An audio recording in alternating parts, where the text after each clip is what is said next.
buenas tardes, queridos hermanos. Les saluda su amigo y hermano Ezequías Hernández, dándoles la bienvenida a su programa Paz en medio de la tormenta.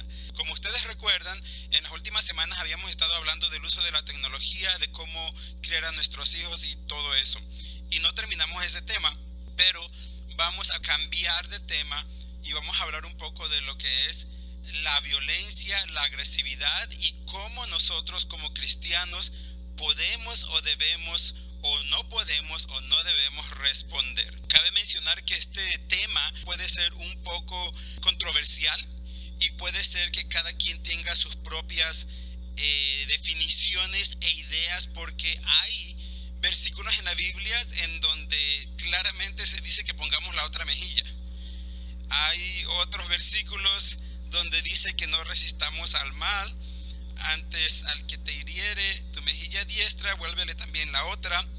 También dice al que quisiere ponerte a pleito y tomarte tu ropa, déjele también la capa. Son versículos que podemos utilizar o se pueden utilizar si alguien quiere decirnos: ustedes como cristianos tienen que y están obligados a poner la otra mejilla todo el tiempo ante cualquier circunstancia. Ahora yo me pregunto, ¿es eso cierto? ¿Será completamente así de blanco y negro, o dependiendo de las situaciones podemos actuar de una u otra manera? El motivo por el cual estoy abordando este tema es porque me llegó una historia y me llegó una pregunta que era precisamente eso: como cristianos, ¿qué podemos hacer para defendernos? ¿O estamos supuestos a solamente dejar que nos agredan y nos abusen constantemente? Y como somos cristianos tenemos que aguantarlo y ya. Y obviamente la mayoría, o si no todos, pues oramos, ayunamos, le pedimos a Dios que cambie la situación, pero la situación no cambia. ¿Qué entonces debemos hacer o qué no debemos hacer? ¿Debemos de seguir sufriendo en silencio? ¿Debemos de soportar humillaciones, golpes y tal vez hasta abusos sexuales, físicos, psicológicos, espirituales? Que también se da el abuso espiritual, quiero que sepan. ¿Todo eso es de acuerdo a la voluntad de Dios que pasemos como seres humanos o como sus siervos? ¿O será que hay maneras en que podemos y debemos de actuar? Entonces, esta pregunta me llegó y me fue compartido un poco la situación que se está viviendo, y quiero decirles, hermanos, que me puse tan triste. Y yo soy muy llorón, yo siempre termino llorando cuando son cosas especialmente que me afectaron a mí cuando era pequeño, porque recuerdo todas las cosas que viví y de las que fui testigo en primera plana. Entonces esas cosas a mí me llegan más profundamente. Es fácil y es muy sencillo opinar y decir cuando no lo hemos vivido, cuando por la misericordia de Dios hemos vivido, tal vez si no en un hogar perfecto, tal vez en un hogar donde sí hubo un poco de respeto y no se llegó a esos grados. Pero la persona que vive en ese ambiente lo marca completamente, no solamente la que sufre el abuso o el que sufre el abuso, sino también a los hijos y a las personas que los rodean. Los marca completamente para toda la vida. Yo les puedo decir que debido al abuso que yo observé en mi propio hogar cuando era pequeño, yo crecí con la idea de que jamás me casaría. Yo sentía que el matrimonio era algo horrible, que no le veía yo ni idea ni el por qué alguien tendría el deseo de quererse casar para vivir un infierno. Entonces tenemos que meditar en todas esas cosas antes de formar una opinión de qué es lo que debemos soportar y no soportar, y no solamente cómo te afecta a ti personalmente, sino cómo afecta a las personas que te rodean, especialmente a tus hijos. Entonces, queridos hermanos, vamos a empezar con este tema. Como les vuelvo a repetir, va a ser un tema tal vez un poco controversial, porque tal vez hayan algunas personas que piensen, bueno, no, debemos de soportar y soportar. Y tal vez hayan otras personas que digan, no, hay excepciones y hay cosas que debemos de hacer para no sufrir esas cosas. Pero bueno, vamos a ver en qué podemos llegar a estar de acuerdo y qué es lo mejor que podamos hacer en este programa. Vamos a tener una oración. Bendito Padre Celestial, en esta hora me humillo y me arrepiento delante de tu divina presencia. Te ruego perdones mis pecados, mis faltas y mis errores y escuches mi plegaria que levanto hacia ti, Señor. Gracias te damos por tu cuidado, por la vida, por la salud y aún por la enfermedad, Señor. Te damos gracias por cualquier situación, por los momentos de alegría, por los momentos de tristeza. Yo te ruego que en estos momentos, Señor, tú te manifiestes, que nos ayudes a todos, Señor. Que ayudes que este programa sea bendición, que sea aliento, ayuda a cualquier persona que esté pasando alguna situación grave, alguna situación seria, alguna situación triste, Padre Celestial.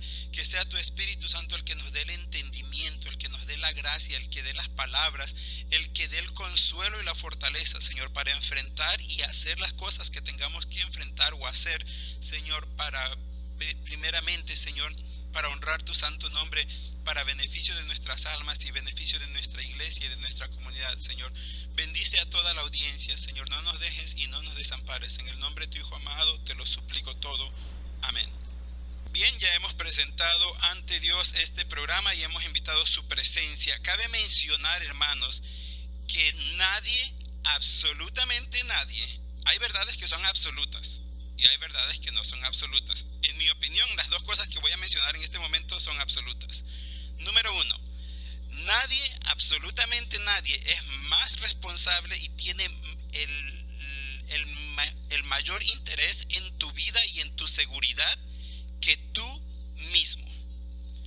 ¿Qué quiere decir eso? Que yo te puedo aconsejar y te puedo decir, mira, soporta, no soportes, haz, no hagas y todo esto.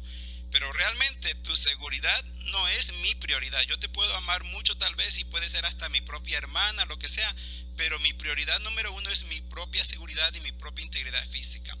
Entonces debemos de mantener en cuenta y claramente que tu integridad física, tu bienestar, tu seguridad, tu paz y todo lo que concierne a tu cuerpo, ya sea físico, mental, psicológicamente y espiritualmente, tú eres el o la más interesada en eso que nadie más. Así que tú tienes la última palabra para decidir qué permites y qué no permites que suceda contigo si ya eres un adulto.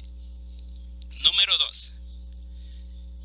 Nadie, absolutamente nadie, especialmente cuando se trata de un matrimonio, tiene el derecho de tocarte a ti si tú no quieres, y especialmente de tocarte en una manera violenta, agresiva o que te haga daño o que te cause miedo. Nadie, absolutamente nadie, tiene ese derecho, sea tu esposo, sea tu esposa, sea tu hijo, tu hija, nadie tiene ese derecho. Ya no se hable más de las personas que no tienen ninguna relación con nosotros física o sanguínea o por matrimonio, porque entonces si los que están cerca de nosotros no tienen ningún derecho, mucho menos los demás. Así que eso es mi opinión y la manera en que yo veo este tipo de cosas. Hay otra cosa más que me gustaría mencionar. No sé si ustedes recuerdan, hace algunos meses el apóstol Santiago Mata predicó un mensaje y bueno, de lo que les voy a hablar no es el tema del mensaje, más bien fue la introducción que él hizo, y en esa introducción él habló de la pandemia y de la vacuna. Y entonces él dijo que le llegaban cartas donde las personas le preguntaban a algunos de los hermanos de los filigreses que si se debían de poner la vacuna o no, y que si él les decía que se las pusieran, se la ponían. Y el apóstol jocosamente, pero muy sabiamente contestó: ¿por qué me preguntan a mí? Yo no soy tu papá ni tu mamá para decidir por ti. Tú decides lo que es mejor para ti. ¿Qué significa esto? Que volviendo al tema en el que estamos hablando, no estoy hablando de la vacuna, no, nada más estoy usando eso como un ejemplo. Hablando del tema de lo que hay que soportar o no soportar, así sea quien sea, el grado que tenga, el título que tenga, y opine tal vez de manera distinta a como tú piensas que debe de ser tu seguridad, tu vida, tu matrimonio, tus relaciones y todo eso, tú debes hacer tus decisiones. Tú eres el adulto, tú estás a cargo de ti mismo, nadie más está a cargo de ti, porque al final de cuentas el que va a sufrir las consecuencias, ya sea positivas o negativas, la felicidad o la infelicidad de lo que vives en tu casa cada día, eres tú y no la persona que te aconseja, no la persona que te dijo tienes que aguantar esa relación, no la persona que te dice pon la otra mejilla, no. El que va a soportar eso eres tú y solamente tú. Por lo tanto, esa decisión es tuya. Debemos de tener cuidado a quién le preguntamos y a quién escuchamos su opinión acerca de este tipo de cosas, porque número uno, no todos pensamos igual. Número dos, no todos vemos la vida de la misma manera. Número tres, no todos hemos pasado por las mismas experiencias. Y número 4, no todos tenemos la misma sabiduría y entendimiento. Sabemos que la sabiduría y el entendimiento viene de Dios, así que busquemos a Dios, busquemos la Escritura y su palabra y sepamos qué aplica en cada situación. Es cierto que la Biblia dice que pongamos la otra mejilla. Es cierto que la Biblia dice que si alguien riñe con nosotros y que se quiere quedar con nuestra capa, que le demos la capa y que le demos hasta lo demás. Esas cosas son muy ciertas. Pero también es muy cierto que el creador de la vida, que es el mismo Dios, nos ha dado inteligencia y entendimiento para que preservemos nuestra propia vida y nuestra seguridad física. Así que hay que mantener esto en mente. Y la pregunta es, ¿podemos o debemos los cristianos defendernos? Yo siempre trato de compartir con ustedes situaciones que me han pasado a mí. Yo les voy a compartir un poco de mi vida de cuando yo fui pequeño. Yo presencié en mi hogar abuso físico, yo presencié abuso psicológico y también abuso espiritual. Y tal vez ustedes digan, ¿qué es un abuso espiritual? Bueno, lo que yo clasifico como abuso espiritual, pero cada quien puede tener su propia definición porque la vida de cada persona es distinta. Una persona que usa tus creencias o tu fe y te manipula a su antojo y te hace sentir mal. Eso es un abuso espiritual porque está abusando de tu lado espiritual o está usando la espiritualidad para abusarte. Hay muchas personas que usan la palabra de Dios, así como lo oyen, la palabra de Dios para abusar a otra persona y manipularla psicológicamente y hacerla sentir de tal manera que nunca están en paz esas otras personas, las víctimas, y se sienten tan mal. Y es cierto que todos somos indignos de la gracia de Dios, eso nadie lo duda. Es cierto que ninguno de nosotros puede tener nada, por más perfecto que uno sea, para llegar a alcanzar la gracia y la misericordia y la salvación y la compañía de nuestro Dios.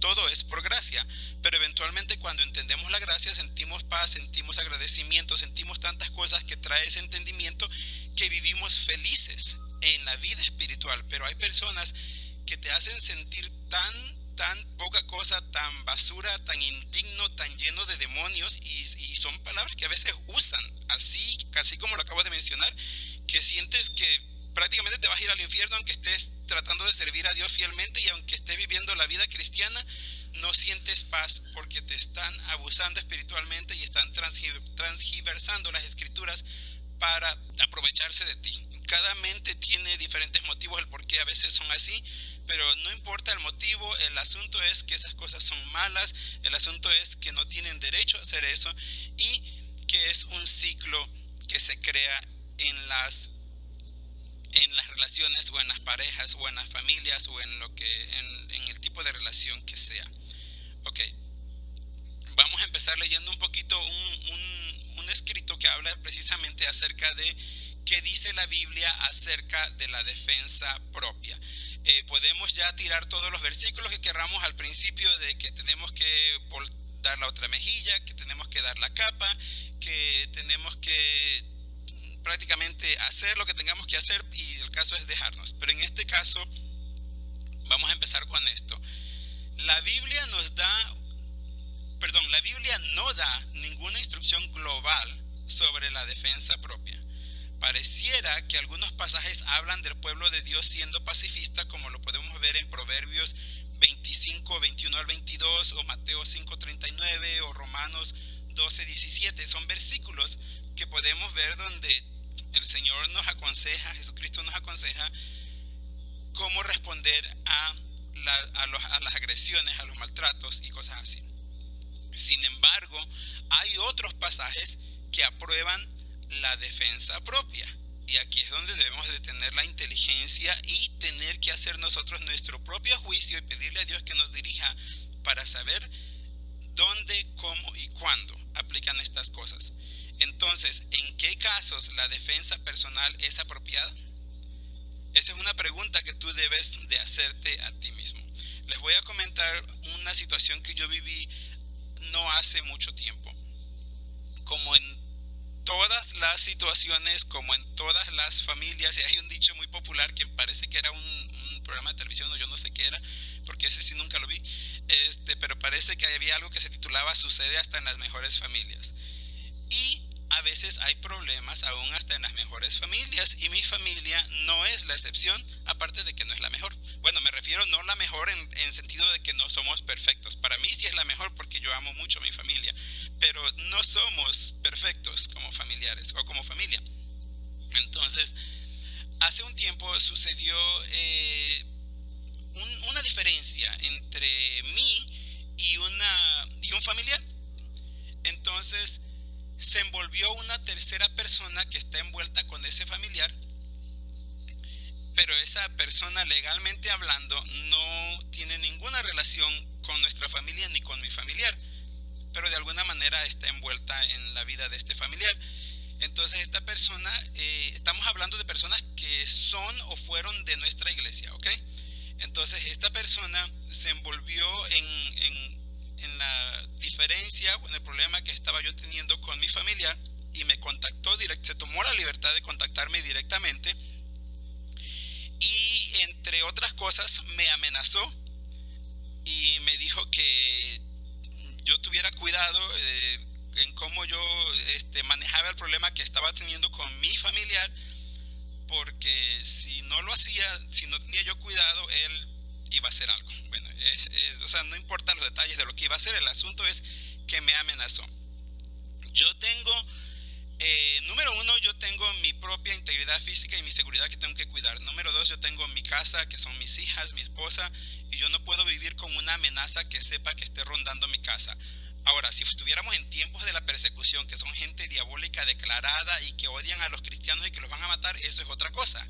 Pero cuando es una persona que te amenaza y te dice, ¿sabes qué? Te voy a hacer esto, voy a hacer lo otro, si tú haces o no haces lo que yo quiero.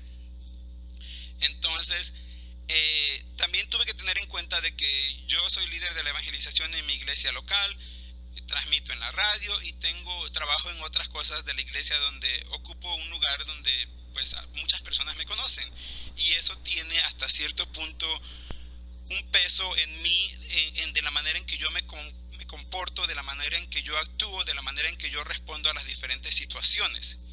Y se podría decir que tal vez si quisiera yo aplicar algunos de los versículos que estudiamos o que leímos al principio, tal vez hubiera yo pensado, tal vez tengo que dar la otra mejilla y simplemente callarme o dejar que esta persona me amenaza y haga lo que quiera porque pues soy cristiano.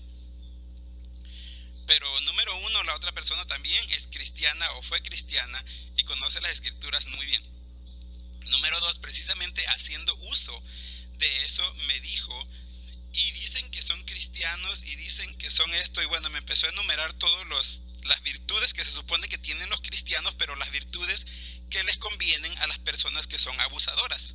Porque una persona abusadora, un esposo o una esposa o alguien que te abusa, lo primero que te ataca es con tu fe. Y te dice, tú no te lo dice abiertamente, pero te trabaja psicológicamente, te dice, y eres cristiano. Y la Biblia dice que tienes que dar la otra mejilla. Y la Biblia dice, o sea, te atacan como el mismo Satanás hizo con Jesucristo cuando le hablaba en el desierto. De esa manera te atacan con la misma Biblia. Entonces, yo lo que hice fue, recuerdan que en otro programa hablé de que la prevención para casi todos los males, la solución para casi todos los problemas o males que enfrentamos, emocionales especialmente, es la prevención y también el hablar abiertamente. Porque las personas que te abusan, la mayoría de las veces no te abusan en público, no se atreven a abusarte delante de un pastor, delante de la congregación, delante de nadie, pero en privado se atreven hasta de lo peor. Y lo primero que hay que hacer es traer las cosas a la luz y hablarlas abiertamente. Entre muchas amenazas que recibí de esta persona, también amenazó con demandar a la iglesia, que en sí yo ni entendí qué tenía que ver la iglesia como institución en el problema familiar que yo estaba teniendo con mi familiar, y que esta persona sentía que tenía el derecho, que podía demandar a la iglesia también por este problema. Entonces yo le contesté y le dije: tú eres libre de demandar a quien tú quieras. Le dije: pero ya que estás envolviendo a la iglesia, número uno, esta conversación se la voy a mandar al pastor, se la voy a mandar al director de la región y se la voy a mandar al obispo, que es el encargado del país. Le dije, para que ellos sepan y se preparen que tal vez vaya a haber una demanda en contra de la iglesia. Eso es traer las cosas a la luz, porque una persona te amenaza y te dice muchas cosas pensando que te vas a quedar callado, y si te quedas callado, ya ganaron una gran parte de la batalla en tu contra. Número uno.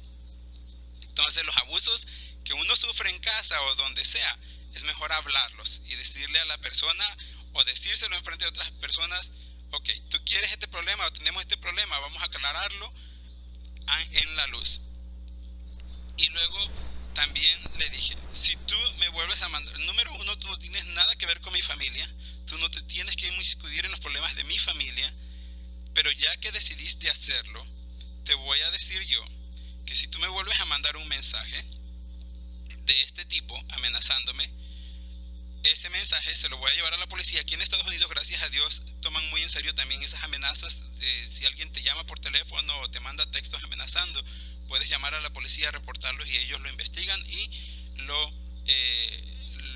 enfrentan ese problema contigo. Yo le dije: si tú vuelves a hacer esto, yo voy a llamar a la policía y lo voy a reportar, porque lo siento mucho, pero conmigo te equivocaste. Yo no trabajo bajo amenaza, yo no le temo mucho, o sea, sí temo obviamente que alguien me pueda hacer mal, soy un ser humano, o que me pueda hacer daño físicamente, pero me refiero que ese temor no me hace que yo no busque ayuda. Al contrario, precisamente porque tomo muy en serio las amenazas, busco ayuda inmediatamente. Entonces yo le dije: esto es lo que va a suceder si tú continúas amenazándome y metiéndote en los problemas que son de mi familia, que no tienen nada que ver contigo. Entonces, después que terminó, entre comillas, esa conversación con esta persona, yo me comuniqué con los pastores de mi congregación y yo les dije: miren, sucedió esto y esto y esto. A ellos sí les conté toda la situación exactamente como iba, y les dije: y esto fue lo que pasó con esta persona y me amenazó de esta manera, y yo nada más les estoy avisando a ustedes que si esto continúa, voy a envolver a las autoridades, porque esto no está bien, que una persona me esté amenazando. Gracias a Dios, mis pastores tienen también entendimiento y conocimiento, y me dijeron: claro que sí, tu prioridad es buscar tu bienestar y protección física, y si te sigue amenazando, claro que sí, hazlo. Entonces, no exactamente les estaba yo pidiendo permiso, porque como les dije, el encargado y la persona más responsable de mi propia seguridad soy yo mismo, y soy yo el que tengo que hacer esas decisiones sobre qué me conviene mejor a mí, y nadie más, ni mis pastores, ni mis líderes, ni mi obispo, ni mi apóstol. No que a ellos no les interese mi vida, sí les interesa mi vida y son hermanos buenos, pero el interés más grande lo tengo yo mismo sobre mí mismo. Entonces yo solamente les comuniqué lo que iba a hacer. Gracias a Dios ellos no me trataron ni de persuadir de que pon la otra mejilla, ni de nada de esas cosas, sino me dijeron: haz lo que tengas que hacer. Yo nada más les dije: se los digo porque como soy líder, no quiero que luego se enteren que sucedió algo y que alguien les diga: oye, tú sabes que fulanito, menganito hizo esto o lo otro. No. Bueno, pasó. Gracias a Dios, como desde el principio enfrenté esa situación de esa manera, esta persona se desapareció completamente de mi vida, no me volvió a contactar, no me volvió a decir absolutamente nada. Y semanas después lo vi precisamente en un evento de la iglesia, y yo pensé que no me iba a hablar, porque de la manera en que me habló tan feo esa vez, yo pensé que de verdad tenía algo contra mí, aunque yo realmente no tenía nada contra él, porque él no tiene nada que ver en las cosas de mi familia o en los problemas que pudiéramos tener en la familia. Y llegó y me saludó como si nada hubiera pasado. Yo lo saludé de igual manera y se acabó. no tengo rencor en mi vida en contra de esta persona, no tengo nada tampoco que andar tratando de hacerle mal o desearle mal a esta persona, pero sí puedo decirles que si alguien trata o atenta a hacer algo en contra de mi integridad personal, física, psicológica o espiritual, y no está bien, si yo puedo defenderme, yo lo voy a hacer. Porque el más interesado en mi propia vida soy yo y más nadie. Entonces les comento esto solamente para que más o menos sepan lo que es mi opinión en este sentido. Ahora, tenemos que tener discernimiento porque hay situaciones en las que sí tenemos que dar o poner la otra mejilla. Entonces, el uso adecuado de la defensa propia tiene que ver con sabiduría, entendimiento y cautela. En Lucas 22:36 Jesús le dijo a sus discípulos: el que no tiene espada, venda su capa y compre una. Si ustedes recuerdan, en este capítulo, en Lucas 22, Jesucristo estaba hablando que ya iba a venir el tiempo de la persecución, cuando él iba a ser aprendido y todo eso. Entonces, dentro de la conversación y la plática, luego pueden leer el capítulo completo, el Señor les dijo precisamente esto: ¿y para qué quieres una espada? O sea, si no te puedes defender, ¿para qué Jesucristo les está diciendo a sus discípulos compren una espada? Pero ahí es donde viene lo que es súper importante con respecto a defendernos nosotros mismos. Debemos de hacerlo con sabiduría, entendimiento y cautela. Jesús sabía que ahora era el momento en que sus seguidores estarían amenazados y defendió el derecho que ellos tenían de defenderse. Ahora, poco tiempo después, Jesús es arrestado y Pedro, tomando una espada, corta la oreja de alguien. Si se recuerdan, cortó la oreja de uno de los soldados que vinieron a prender a Jesús. Jesús lo reprendió. Jesús reprende a Pedro por lo que hizo. Si lo leemos, eso está en el versículo 49 al 51. Pero entonces, ¿por qué lo reprendió si él mismo anteriormente, en unos versos anteriores, le dice compren una espada? Entonces, ¿para qué quiero una espada si no me puedo defender? Y esto es donde entra lo que es la sabiduría, el entendimiento y la cautela.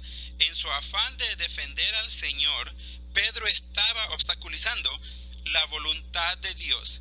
En muchas oportunidades Jesús había dicho a sus discípulos que él iba a ser arrestado, ser sometido a juicio y morir. Y eso lo podemos ver, por ejemplo, en Mateo 17, 22 al 23, cuando Jesús le decía eso. En otras palabras, Pedro actuó imprudentemente en esta situación. Entonces debemos de tener la sabiduría acerca de cuándo luchar y cuándo no. Entonces, si traemos este pasaje, esta ilustración y este ejemplo a la vida y a los momentos de que hablamos de lo que es el abuso doméstico, ¿en qué beneficiaría la vida espiritual o al mundo entero o la salvación de las almas que tú sufras abuso en tu hogar calladamente porque eres un cristiano poniendo la otra mejilla? En este caso, Jesucristo lo condenó y reprendió a Pedro, porque si él hubiera impedido que Jesucristo fuera aprendido y Jesucristo no hubiera muerto en la cruz, nosotros no hubiéramos alcanzado la salvación todavía. Ahí era un escrito, una profecía que se estaba cumpliendo y tenía que hacerse la voluntad de Dios. Pero no es la voluntad de Dios que nosotros vivamos en abuso de ningún tipo en nuestros hogares especialmente. Así que no podemos aplicar esa parte en este tipo de abuso. También recordemos, en Éxodo 22 da algunas pistas acerca de la actitud de Dios hacia la defensa propia. En Éxodo 22, si leemos varias de las leyes que se dieron y los castigos que se iban a sufrir dependiendo de la infracción o lo que se hiciera, dice así: si el ladrón fuere hallado forzando una casa y fuere herido y muriere, el que lo hirió no será culpado de su muerte, pero si fuere de día, el autor de la muerte será culpado del homicidio. Pueden leerlo en Éxodo 22, versículos 2 y 3. Dos principios básicos que se enseñan en este texto son el derecho a la propiedad privada y el derecho a defender esa propiedad. Ahora imagínense, si esto se refiere a la propiedad privada, ¿cuánto más derecho no hay en defender tu cuerpo físico? Sin embargo, el pleno ejercicio del derecho a la legítima defensa depende de la situación. Nadie debería de ser demasiado ligero para utilizar la fuerza letal contra otra persona, incluso con alguien que tenga la intención de hacer daño. Si alguien es asaltado por un ladrón en medio de la noche y en la confusión del momento muere el aparente ladrón, la ley no culpaba al dueño de la casa por el asesinato. Sin embargo, prohibía que se matara del ladrón. Básicamente, la ley decía que los propietarios no debían ser ligeros para matar o atacar a los ladrones en sus casas. Ambas situaciones se podrían considerar defensa propia, pero se esperaba que la fuerza letal fuera el último recurso, utilizada solo en caso de un ataque sorpresa en un aterrador escenario donde probablemente el propietario estaba confundido y desorientado. En el caso de un ataque de noche, la ley concedía al propietario el beneficio de la duda que, aparte de la oscuridad y la confusión del ataque, él no podía intencionalmente usar la fuerza letal contra un ladrón. Incluso en el caso de defensa propia contra un ladrón, se esperaba que una persona piadosa o un cristiano, si se le quiere traducir estos tiempos, intentara frenar al agresor en lugar de recurrir de inmediato a su muerte. No significa que si entraba el ladrón, que le abras la puerta y le digas llévate todo lo que tú quieras. No, hay que tratar de defender lo que es de nosotros, pero también sin hacer un daño innecesario.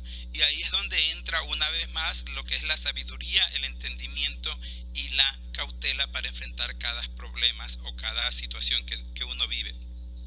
En algunas ocasiones, si ustedes se ponen a pensar, el apóstol Pablo usó mucho sus derechos y él usó el poder y la autoridad que él tenía como ciudadano romano a su favor y para evitar muchos abusos. Él lo hizo. En algunas ocasiones Pablo actuó en defensa propia, aunque de manera no violenta. ¿Esto qué significa, hermanos? ¿Cómo lo podemos aplicar a nosotros? Bueno, vamos a leer lo que dijo Pablo, o lo que hizo Pablo, y de ahí vamos a ver cómo lo podemos aplicar a nosotros. Cuando estaba a punto de ser azotado por los romanos en Jerusalén, Pablo, con el flagelo, tranquilamente le confiesa al centurión que él era un ciudadano romano. Inmediatamente las autoridades fueron alarmadas y empezaron a tratar a Pablo de manera diferente, sabiendo que habían violado la ley romana, incluso por haberle puesto cadenas.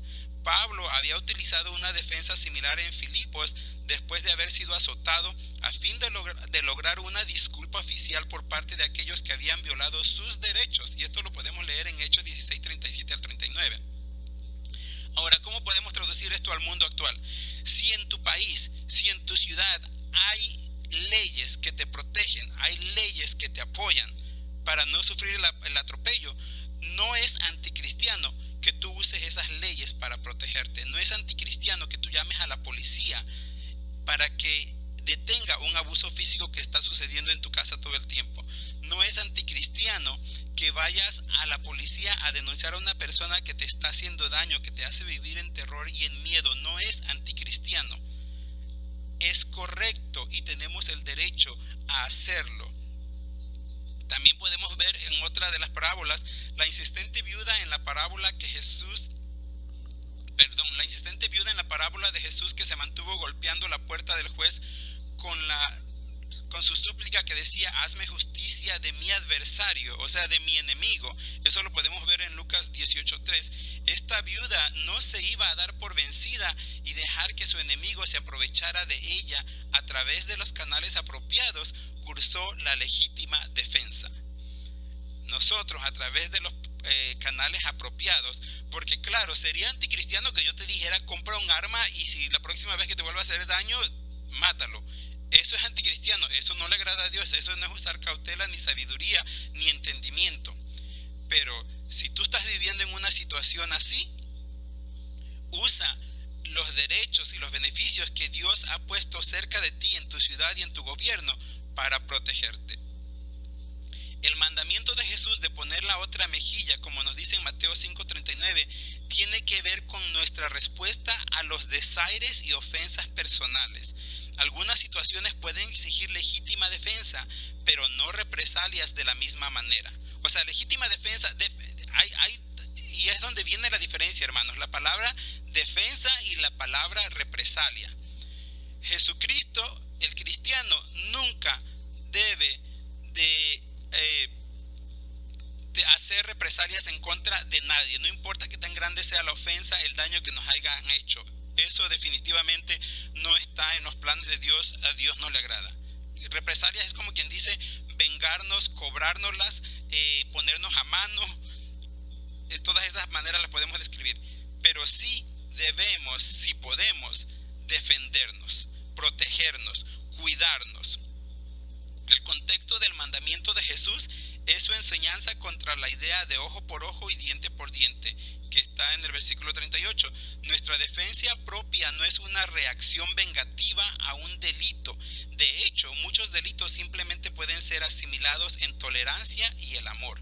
¿A qué significa esto? De que aun cuando tal vez alguna vez suframos algún tipo de abuso, precisamente porque somos cristianos, perdonamos. Precisamente porque somos cristianos, toleramos a veces la presencia de esa persona en nuestra vida, y eventualmente el amor de Dios nos ayuda a poder ver a esa persona con ojos de amor también, aunque no se lo merece. Si no fuéramos cristianos, nunca los pudiéramos ver de esa manera. La Biblia nunca prohíbe la legítima defensa, y a los creyentes se les permite defenderse a sí mismo y a sus familias por el hecho de que estamos autorizados a defendernos. Pero el hecho de que estamos autorizados a defendernos no significa necesariamente que debemos hacerlo en cada situación. ¿Por qué? Precisamente por lo que leímos al principio, porque tenemos que entender con sabiduría, entendimiento y cautela cada situación, y ver en qué situación sí tenemos que poner la otra mejilla, o en qué situación sí podemos defendernos para mantener nuestra integridad física, moral, psicológica y espiritual también. Entonces, conocer el corazón de Dios a través de la lectura de su palabra y confiar en la sabiduría que viene de lo alto, de acuerdo a lo que nos dice Santiago 3:17, nos ayudará a saber cómo responder mejor en situaciones que podríamos exigir defensa propia. Entonces, hermanos, ya son las 7:56, ya en 4 minutos empieza la biblioteca. No voy a poder entrar todavía al otro artículo o a lo que es la violencia doméstica. Pero quiero que sepan, hermanos, número uno, los cristianos no estamos exentos de vivir violencia doméstica en nuestras casas. Y el hecho de que algunas personas tengamos mayor o menor grados en nuestra iglesia o posiciones de liderazgo o no liderazgo tampoco son excepciones. La violencia doméstica se da a veces en casas de líderes, en casas de personas de renombres en el ambiente espiritual, así como se da en casas de gente mundana que no conocen a Dios, así como se da en casas de personas que no tienen gran renombre ni gran pronunciación en la iglesia. Y muchas veces en la iglesia es más difícil y se soporta más este tipo de abuso, no solamente por el qué dirán, ni porque por el miedo, sino porque muchas veces las víctimas no se les da credibilidad. Ay, ¿cómo me vas a decir que fulanito de tal, si predica tan lindo, si lo usa Dios, si hace esto y lo otro? No, yo no creo que fulanito haga eso. Y claro que nos parecen increíbles, pero yo he escuchado, hermanos, historias de personas que fueron víctimas, de personas que, wow, yo me quedo como que si me lo dice otra persona no lo hubiera creído. Lo creo porque me lo dice la misma víctima que sufrió ese maltrato, ese abuso en casa. Una de las esposas de un gran oficial y un gran siervo de Dios decía que cuando su esposo se iba de campaña, ella estaba tranquila, ella disfrutaba la vida, o sea, porque era director de campaña. Pero cuando sabía que iba a regresar, era un estrés y un miedo que le daba, porque el hermano era tan recto y tan perfecto que si algo estaba fuera de su lugar, si algo no estaba bien como le gustara, explotaba y era sálvese quien pueda. ¿Quién pudiera pensar que un gran siervo de Dios pueda tener esos arranques o esos momentos? Y no se trata de juzgar a nadie, pero es que todos somos seres humanos y todos podemos tener esas debilidades, o el diablo nos puede tocar por esa parte. Pero la manera de ayudar a evitar estas cosas es hablándolas abiertamente, denunciándolas. Si está con una persona en la iglesia, le dice, vamos a hablar con el apóstol, vamos a hablar con el obispo, vamos a hablar con el pastor para que nos aconseje, para que nos ayude. Una vez que ponemos las cosas en lo abierto, las cosas pueden mejorar. Se busca ayuda tanto para el agredido como para el agresor, pero si la mantenemos callado, lo único que causa eso es que el abuso continúe y muchas veces aumente. Así que, hermanos, hay que tener los ojos bien abiertos, hay que ayudarnos los unos a los otros y hay que ser sabios en quién confiar nuestros problemas más íntimos. Y si nosotros de alguna manera llegamos al conocimiento de una cosa así, Dios nos libre de que nos riamos o nos alegremos, y mucho menos que los andemos comentando por aquí y por allá de que, ay, fíjate que fulanito es así. No, oremos y busquemos a ver cómo Dios nos da las ideas para ayudar a esa situación o como para aconsejar al hermano o a la hermana, para que Dios haga una obra de restauración y las cosas cambien en ese hogar, en esa familia, en esa vida. Pero también hay situaciones que a veces nosotros mismos no las buscamos, y si no estamos en una relación de casamiento con esa persona, podemos usar las leyes para que pongan una orden de restricción, y si vuelve a suceder, para que los metan a la cárcel y aprendan una lección, porque hay personas que no dejan de hacer eso hasta que alguien no les da una lección de que no me voy a dejar más abusar por esta persona o por la otra, porque eso no le agrada a Dios y no está bien. Entonces, hermanos, con esto termino. Desafortunadamente ya se me acabó el tiempo completamente, pero el tema es muy extenso. Hay otras partes donde quería comentar con ustedes algunas de las cositas que se puede vivir, porque como les digo, a veces las personas que no lo han vivido dicen, ay, bueno, tienes que soportar, tener más paciencia, o cambia esto, o cambia lo otro, o bueno, ya no lo hagas enojar, ya no hagas lo que no le agrada. Pero es que nadie tiene derecho a agredirte, no importa si eres como ellos quieren o no. Por ejemplo, hay tantos testimonios de personas cristianas y no cristianas, personas educadas y no educadas, hablando con respecto a estudios, con títulos. El abuso físico y familiar no solamente sucede en personas que no han tenido escuela o que no se han graduado en universidades, eso está en todos los niveles. Así como está en el mundo cristiano y en el mundo no cristiano, también está en los niveles de gente educada grandemente y gente que no tiene educación. Entonces la única manera en que podemos combatir esto es buscando ayuda y hablarlo con las personas correctas para que venga una ayuda en esta parte de nuestra vida. Entonces, que el Señor les bendiga. Gracias por estar en sintonía. Me despido de ustedes, ya no voy a poder saludarles a todos, pero saben que aprecio mucho su sintonía y ya no quiero quitarle más tiempo, porque ya llega con nosotros la biblioteca. Así que vamos a despedir, y ahora pedimos que el bendito amor de Dios, la gracia y la paz de nuestro Señor Jesucristo, la compañía y comunión del Espíritu Santo sea con todos y cada uno de sus hijos desde ahora y para siempre. Amén. Que el Señor les bendiga y hasta la próxima semana.